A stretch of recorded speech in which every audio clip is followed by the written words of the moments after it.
Hello everyone, welcome to the new episode of the Queen to One series where we bring in new guests from the tech industry and talk about their experience and gain insights into their experience. So today we have with me the project manager at Sparlogics, Ms. Rasu Shrestha.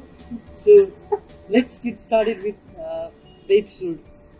So our focus has always been on proper documentation and improving the process in software development to ensure maximum client satisfaction. So let's get started with our questions with you. To start off, let's start with something interesting about yourself. Can you tell us how you started the journey and anything interesting? Does it have to be work related? No, it does not. Let's just Okay. get to know you. Maybe there is nothing interesting about me in the work related scene, but I actually, okay, one thing that I'm very proud of, and one thing that I did out of just sheer courage was I went to Paris on a solo trip, and yeah, I think that is one of the interesting things about me, that I was courageous enough to do that and stupid enough to do that. So yeah, that was and it was a very good trip. I mean, it was, solo travel has a lot of challenges, and as a girl you face a whole lot of challenges. So it is something that I'm very proud of. So do you encourage girls to go out on such trips? Yes, of course.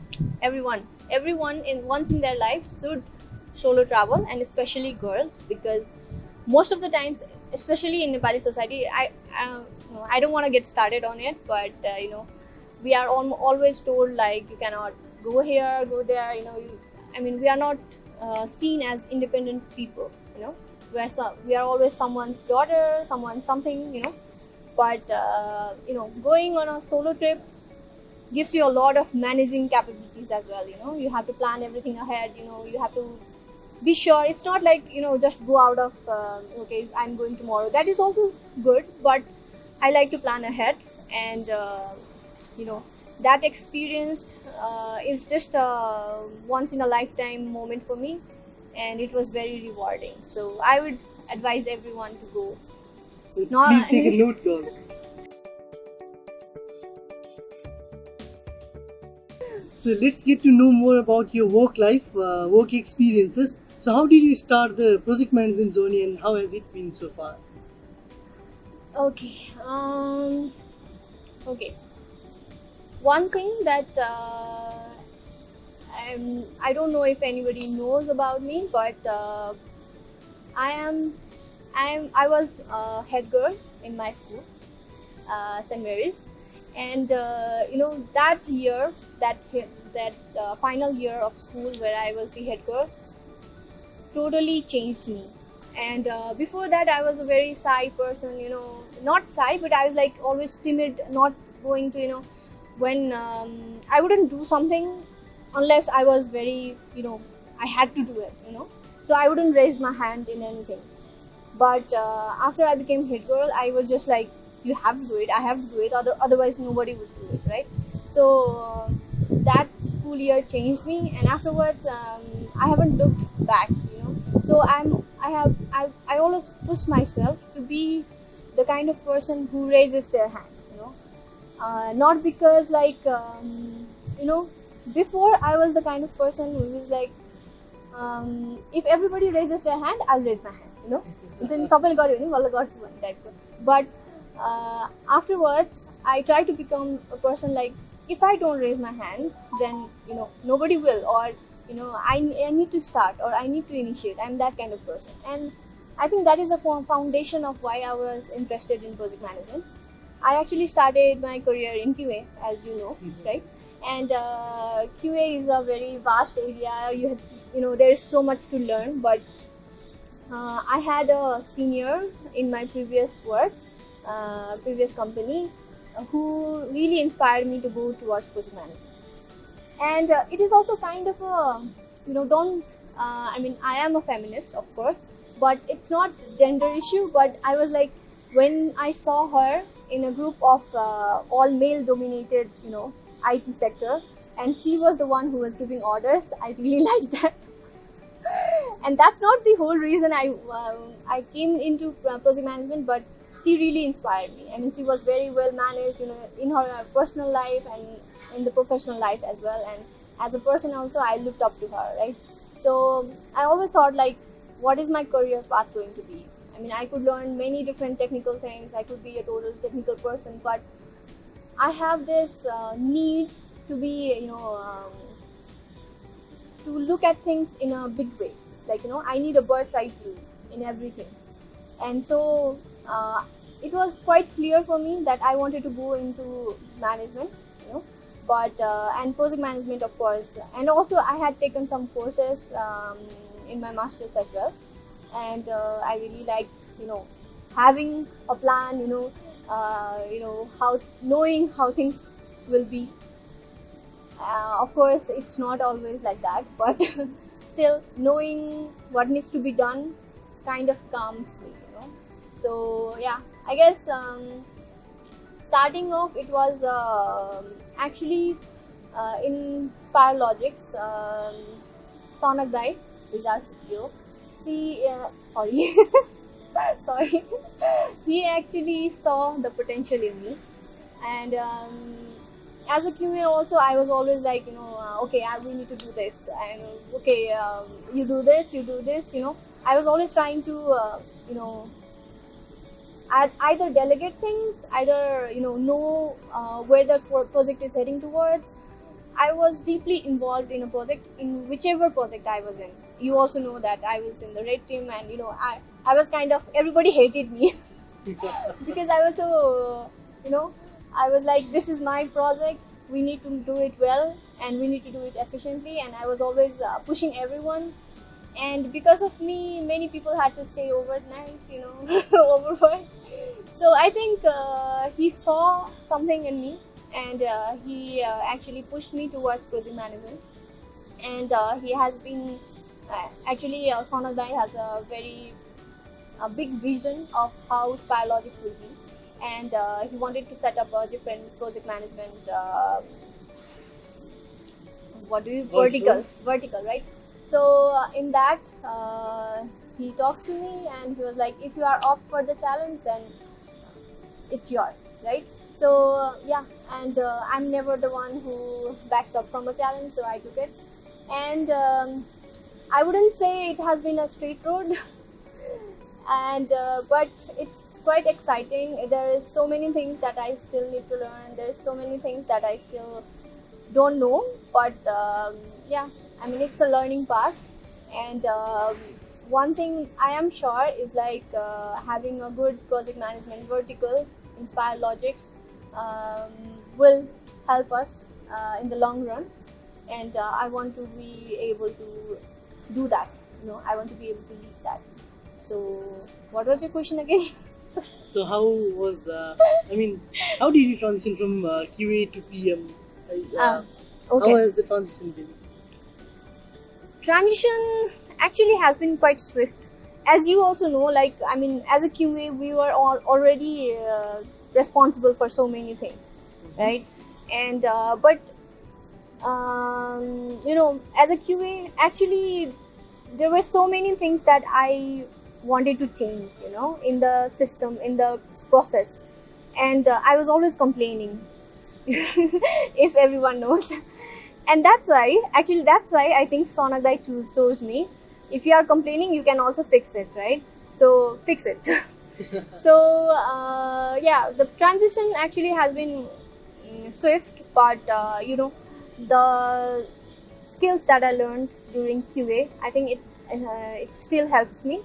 And I mean, when I look at an application for delivery, I mean, once a while, I don't go into the application nor every day, but when I look into it, I look at it in a QA perspective, and I find things which is like, okay, like, I mean, this might not work, I try to do that, breaking things, testing at the last. So yeah, I mean, the skills have certainly helped me. And but the yeah, I mean, what I mean to say is, it's not a straight road. I have faced many challenges, during this transition, and I have often questioned myself, but I still think that I have more to learn, and I will set up a process that works for everyone, and I hope I get to do that soon. That answers your question. Yeah, it does. So, it is possible to move from one vertical to another and chase your dreams. It's never late. So, that's what I got to learn from you right now. So, apart from that, while managing a project, what's the most difficult thing that you usually come across? While managing a project, actually, the most difficult part is speculating the risks. Risk management, I think, is the hardest part of project management, because there are so many unknown factors, so many moving parts that might go wrong. And I mean, as a project manager, you have to be ready to handle it. And there are, of course, theoretical knowledge about how to handle risk, but nobody prepares you for the real world, and it is different to different projects. Like, you cannot have one strategy to follow in each project. So I think risk management is the hardest part, and that is when things might go totally wrong if you don't take decisions. So yeah, I mean, and risk is not like only finding bugs. It pertains to different things, like you could go out of scope, out of that means you are going out of budget, you are going out of time, and also like managing like some of the problems I have faced is that we don't speculate like changes in resources as well, and sometimes when that something happens with the resources, like or we have to change it, or something goes wrong, then everything falls apart, and we are the ones, like, we need to have a backup for everything.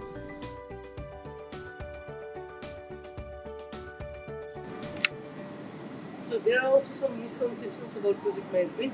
Let's get started with those. So the first misconception is that talented members do not need a project manager. What do you have to say on that?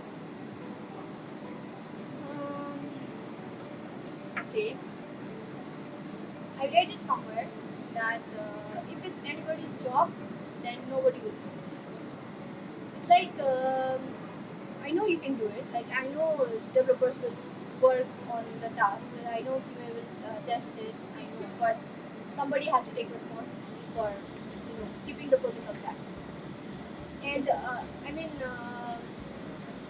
I have seen it actually when there was no project manager. We were doing okay, but there was often this problem while communicating with clients, like okay, where are we, and there was no one person responsible for that.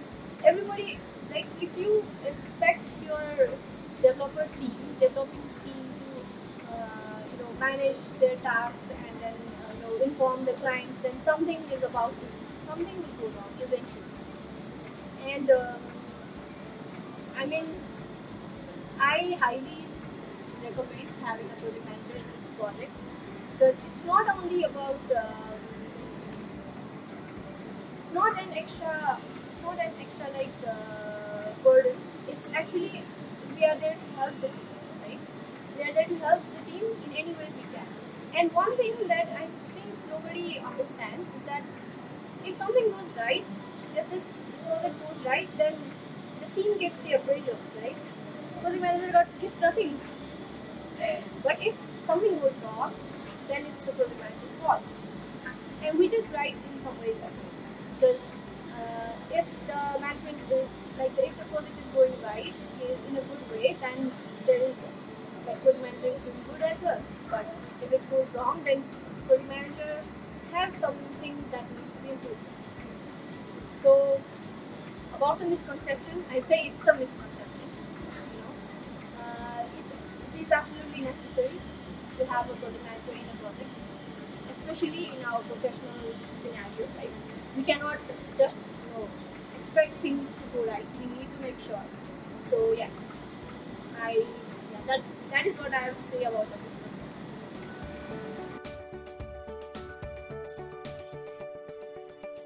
Tips on that. Project managers just schedule. So what do you have to say about that? Well, looking at my workload, I don't think that is true. But yeah, that is a common misconception that we have. As a QA also, we had a couple of misconceptions, right? You only test after the things are done. Is that correct? Right? You have also faced that, but it's not true. In the real scenario, project managers are responsible from this, like, initiating to actually sitting with the stakeholders to plan, to manage, to control, to close the project. And these all it's not just scheduling, and it's mostly and I would say, like, the technical part of project management is you have to work with charts and you have to work with timelines, right? But there is a human part as well. I mean, we are the project managers are responsible to keep the team intact, keep the team in a direction that the project is supposed to go, and also communicate with clients. We are using agile project methodology, right? So we'll have constant, like, we need to take feedbacks, we need to there's so many things that project managers do instead of just only scheduling, right? So you cannot reduce a whole area, a whole career to a one word. And yeah, that is a misconception. And if you think you'll be a good project manager because you just need to add numbers in a chart, then you are really wrong. Okay.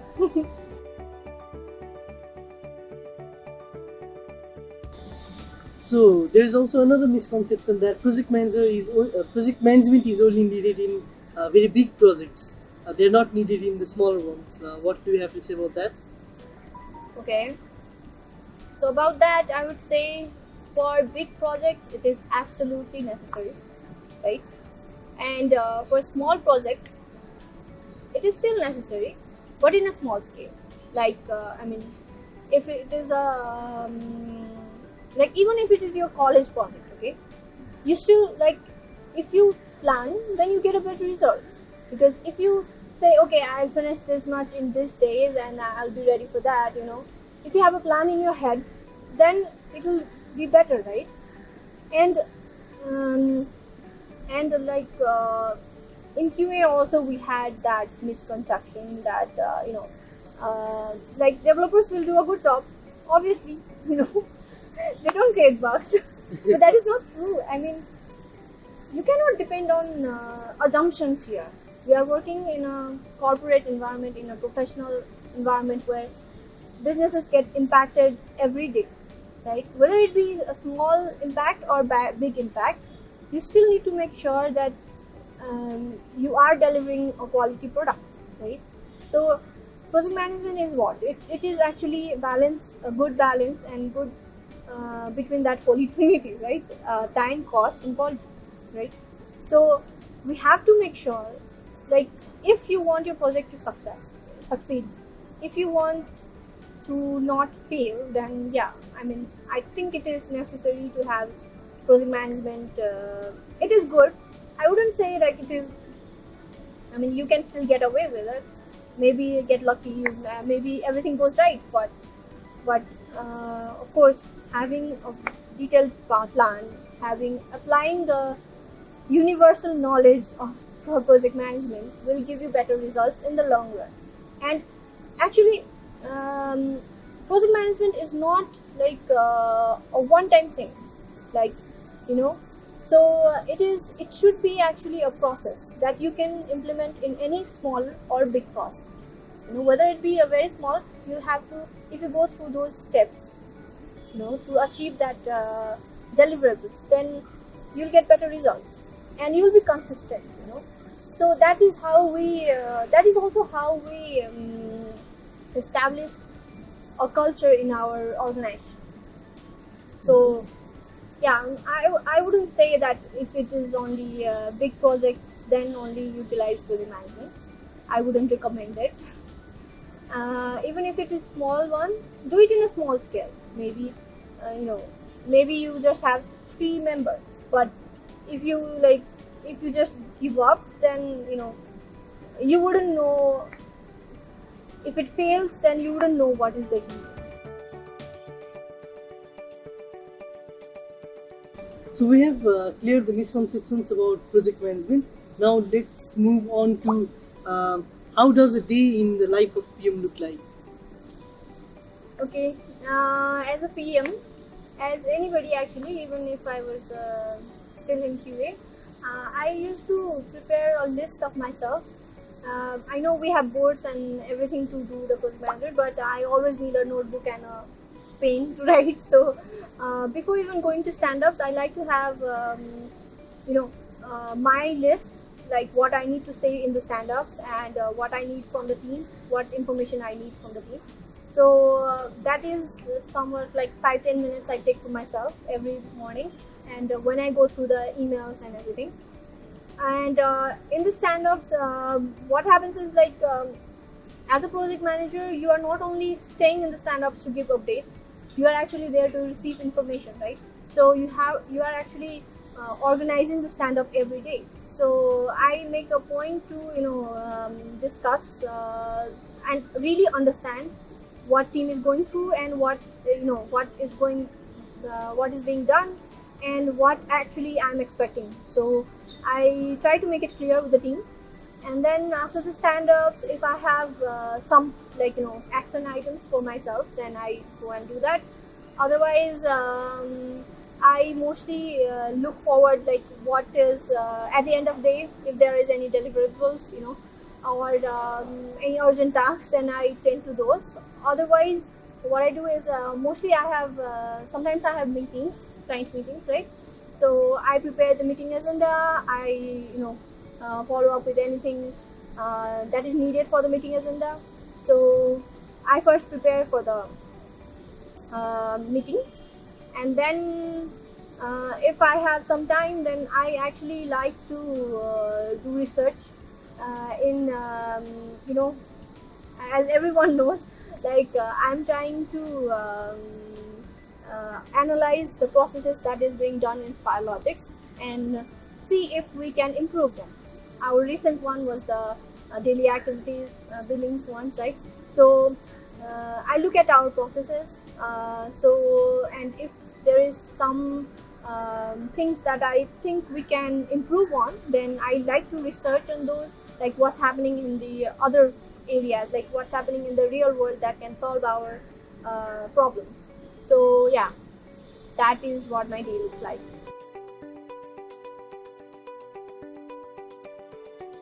So if you have multiple action items and there are multiple projects that you need to work on, how do you prioritize those workload? Is it solely based on the urgency of which one needs to be completed first? Does the deadline come into play? Well, that's ideally that should not be the case, but I wouldn't say that that is not happening most of the time. It is happening, and sometimes there are urgent tasks that needs to be done, and of course they need to be on the top of the priority. But most of the times, if all the projects are going in the way they should and according to the project plan, then still I like to prioritize on things that are have a more business impact, or and I have been working on multiple projects, like currently also. So there are multiple business domains to understand, right? So sometimes I look at how critical their businesses is. For example, agro is a very time sensitive kind of business, right? And I have been trying to understand what can be improved on that, so that we can deliver more efficiently and more timely, So yeah, I mean, to set the priorities, it is always it is most of the times like the deadline, but it's also like how much of the business impact the like clients need that, you know. So you know, if a project is like, if we are on support, of course, you know, it is a fast paced project, but if we are on the software development part, then there are also things that we don't understand. I don't know the business domain for that. And sometimes, okay, I'll give you an example. So for Mir, platforms, the projects that we have, Midval NewQuest, ISG, Spire MIR, you know, previously I took it as a the project management approach that I was taking was like, okay, there is a certain project plan and I need to follow that. I don't need to go into depth into understanding the business domain. But what happened is, what I didn't know was that it is an ever-changing business domain. Like, they are updating, they are giving new updates like some, you know, every time. And then I was just not, that means that the scope is changing. And I didn't understand the business domain well enough to accommodate that into my project plan. So what I did was, you know, I started gaining more knowledge in that. You know, we started the MIR knowledge sharing platform, and we used to do every presentation every week. So that helped a lot, you know. So I think I prioritize in the things that I can improve on and I need to improve on, you know. So yeah, that is how I prioritize.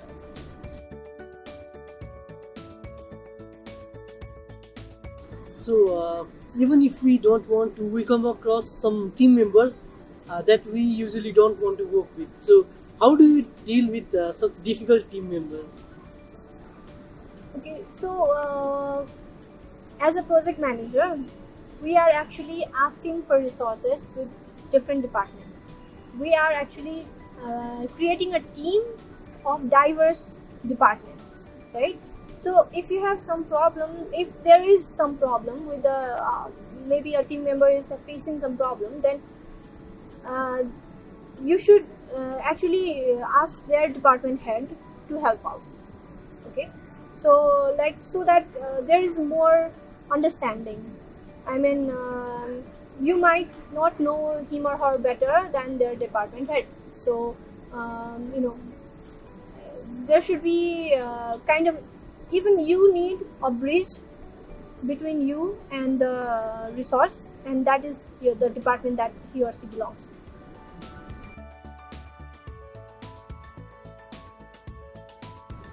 So coming back to the schedules, when you are preparing a timeline, what factors do you consider?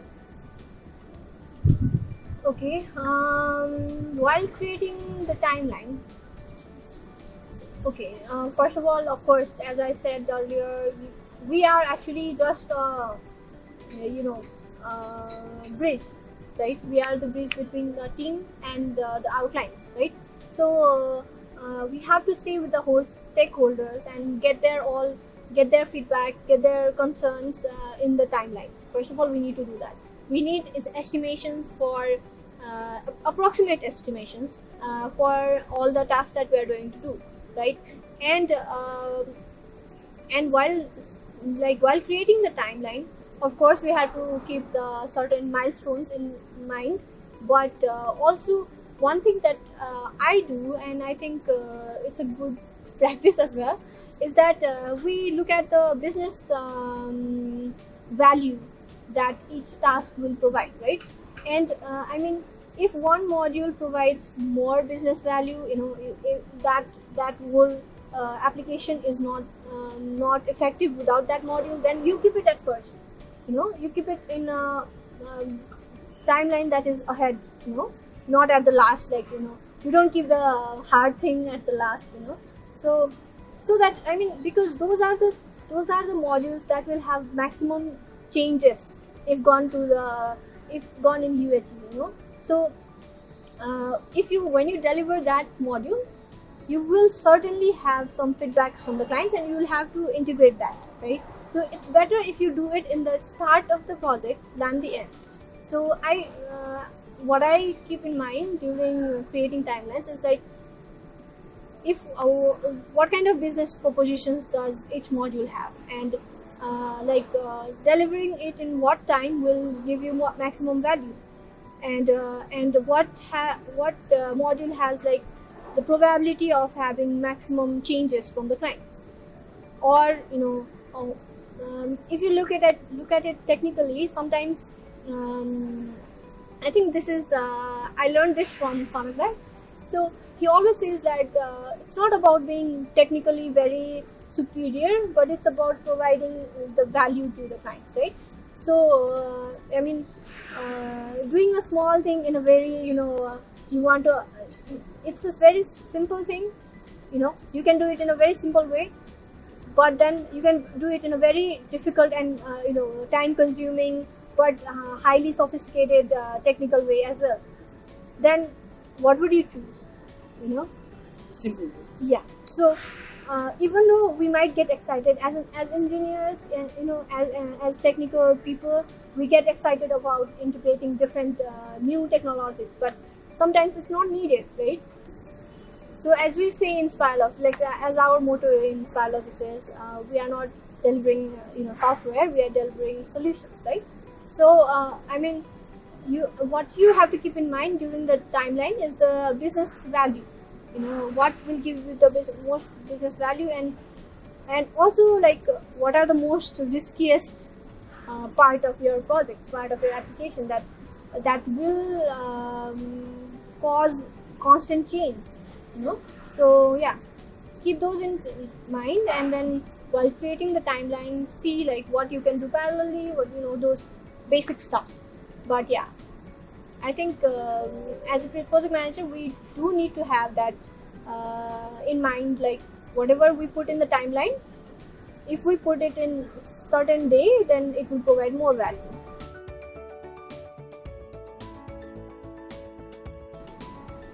So coming on to the schedules, you might have faced some challenges regarding schedules or any other aspect of a project. So could you share some details about what problems did you face in any particular project and how you overcame it? Okay. So talking about the challenges, actually, each time we complete a project, there is so much things to learn from those, right? And there are very few projects that go exactly according to plan, right? But so that's why retrospective is really important, and we learn different things in each project. But I think I would say one of the challenges that I faced in one of the projects was that it was going smoothly, but I had a bit difficulty in the billing part, because there was like the client was saying that happened, like they should not be billed for it because it happened during the development, but actually that happened after the production. So everything that goes after the production and that does not fall in our support is our billable items, right? And I don't, the billing part is actually quite difficult. Because you don't want to be nitty gritty, but you have to be, and you are responsible for that as a project manager. Like, so you are responsible for submitting those billing items, right? So I had already submitted it. It had already gone to client, but then client, kind of backlashed, and then it went to my superiors, and then it was like, Rasu, you did what did you do? Client is angry, something like that. But then I went back, and then I just started searching for all the evidences I could get that happened after the production, and I did get those documents or those proof. And then at the end, what I was really afraid of was that because of me, our client relationship is hampered, But then I still had to take a stand for myself and my team, right?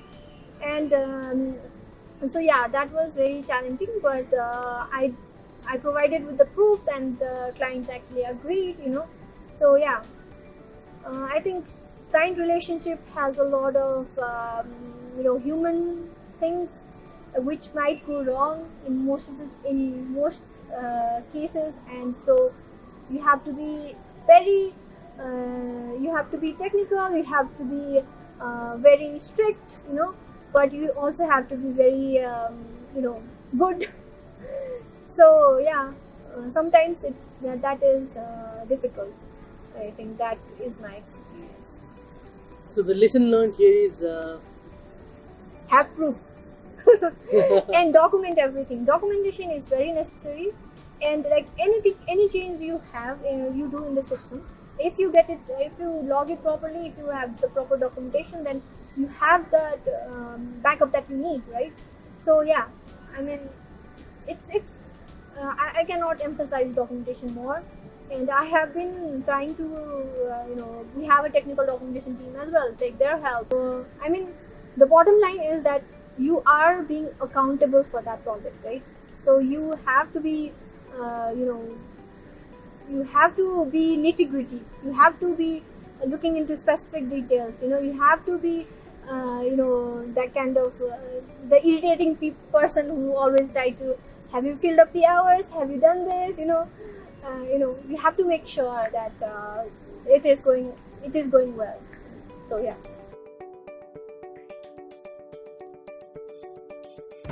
So amid this pandemic, a lot of businesses have changed their processes.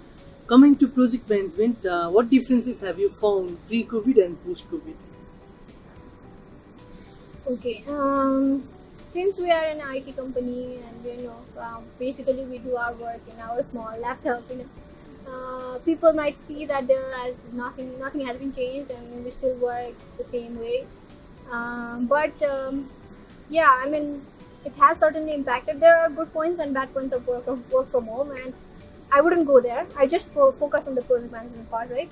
So if we were doing project management in a real office, like in a physical space where you are together with the team, I think that builds up a very good bond with the team, and the team actually feels that trusts that the project manager is there for them, But in a virtual scenario, it's like yeah, I mean, or they might get, and we have faced that actually, like and actually, okay, I want to put a very a point. So we have our new intern, right, Sanjay. So he actually sent me a meme last week where it was like, every time the project manager comes, there is a headache to the developer, and he asked me like, what do you think of that? And yeah, I mean, that might be the cases, because we are the ones who are always pushing, and if that does not happen in a real physical space, then you might start to feel a bit reluctant towards someone who is not there, right?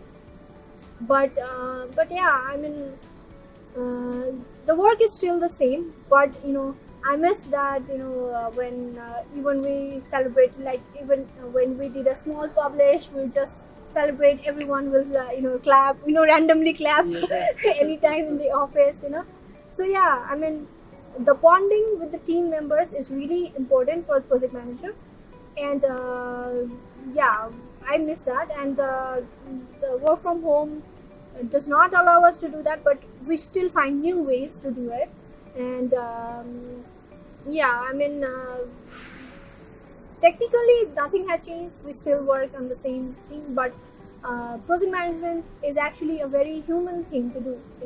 We are actually trying to reassure our teammates that we are there for them, and whatever you need, we'll try to provide it, So I think that human touch is more in the physical space, and yeah, I hope we can get together.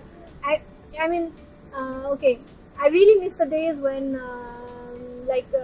in Red we went to rafting because we published our first publish, So you were not there, I'm sorry, but it was so much fun, to celebrating that small victories and just being together with the team. Yeah, I miss that. But work-wise, it's kind of the same. So efficiency is certainly not impacted, but that human thing, it's certainly missing.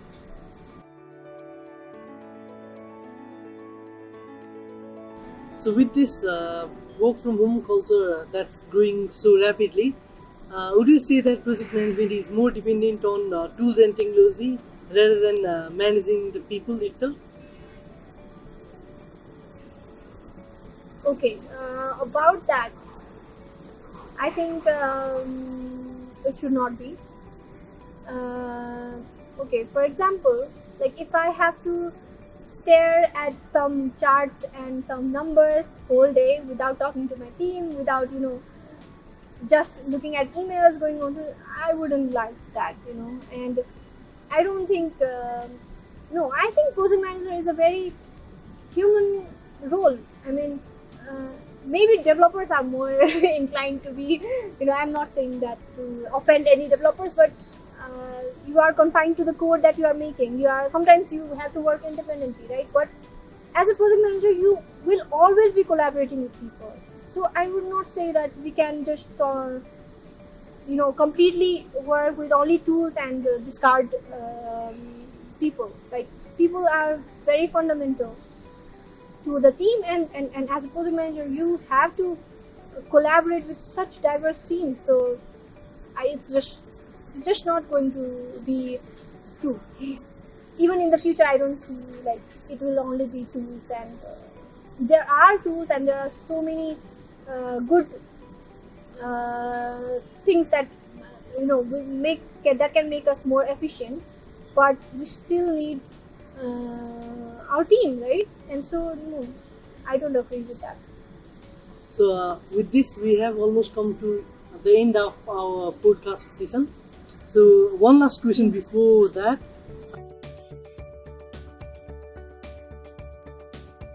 What piece of advice would you like to give a new person that is trying to join the PM industry? I mean, the PM as a PM. Okay, not only as a PM, but I want to say this to everyone. Like when we are in an organization that is working towards a goal, right? And what I want is like, don't be shy, or don't be reluctant to raise your hand. Even if you are an intern, or even if you are CEO, you can still give your input in everything. So I mean, don't think like I wouldn't count, or I don't need to say that. Don't push yourself back, because we are working towards a better goal. Like, we are working towards better applications every day. So let's all of us need have that responsibility. Let's feel that responsibility that we can suggest and we can make things better. So if you don't like something, just say it. Like, as we have been saying, as a PM team, you can come with us about anything that you think needs to be improving. Any suggestions, any feedbacks are welcome. We also asked a lot of feedbacks for the store, and nobody gave us that. That was disappointing. So even if your job says you are a technical writer, you can still give some feedbacks about the design. So we in SpireLogix, we are all working towards the same goal. So don't hesitate to ask questions. Don't hesitate to put your feedbacks, to put your word. So yeah, I would say that to everybody, not only PM. And I think that is a very essential quality to have in a PM. They should be able to question and understand, but like, not only like, okay, this is the rule and just follow it. No. You have to really understand and trust the process to follow it. So yeah, I think that is an essential part that I would look in a PM. you should be able to say no to me at some times, you know. Okay, if I tell him to do this, tell him or her to do this, then they should be able to reason that, you know, have a reason why you are following that. Don't but blindly follow what everybody is doing. Don't just say this is right because this is, yeah, that person says so, you know. Have your own opinion and put them forward. That would be my suggestion for everyone. So by this we have come to the end of yet another episode of the 21 series. Thank you, Rasu, for giving us your time and all the insights of the tech industry. So for all the viewers, stay tuned for the next episode of 21 series. I hope to have another discussion with you again, and stay tuned, keep listening, and stay happy.